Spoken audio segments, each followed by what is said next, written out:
It was recently announced that Nasruddin Imavov will serve as the official backup fighter for the middleweight title fight between Dricus Du Plessis and Khamzat Chimaev at UFC 319.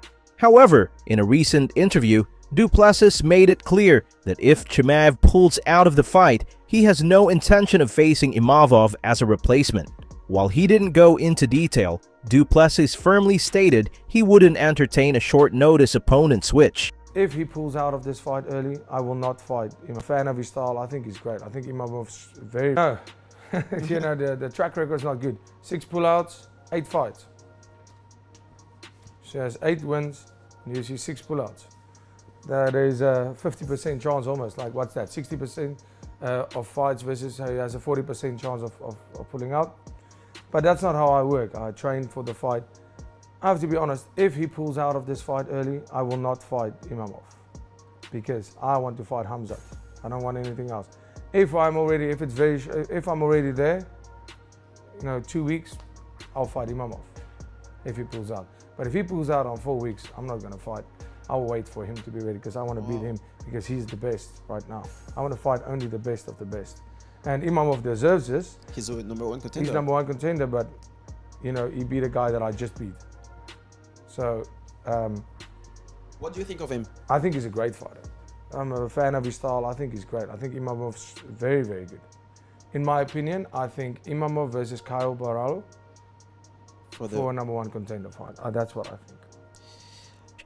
Imavov has since responded to Du Plessis on X, writing, "Thanks for the compliments, Dricus, but you're not Jon Jones. If something happens, you're not going to block anything. If you're not ready to defend, leave the place." Tom Aspinall says he was absolutely serious when he recently claimed that Jon Jones is retired. The interim heavyweight champion clarified his stance, stating, "I want to keep my job, so I don't want to say too much. I've said what I said on other interviews and stuff. People think I'm joking, but it's the truth. I'm not the kind of guy to pull any media stunts or anything like that. What I'm saying is the truth. It will be announced pretty soon, as far as I'm aware."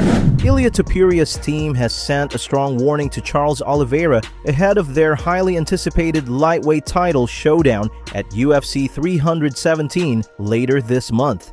While UFC 316 is drawing plenty of attention this weekend, it's the clash between El Matador and Du Bronx that has fans buzzing about a potential new era in the lightweight division. Speaking with Alvaro Colmenero, Topuria's striking coach Jav Clemente didn't hold back in hyping up his fighter's preparation, issuing a clear warning to Oliveira. "This preparation was the first time that Ilia has me completely disconnected, me hitting down. He disconnected my nervous system and I was forgetting combinations. The sparrings have shown us that he will make a masterpiece on June 28th.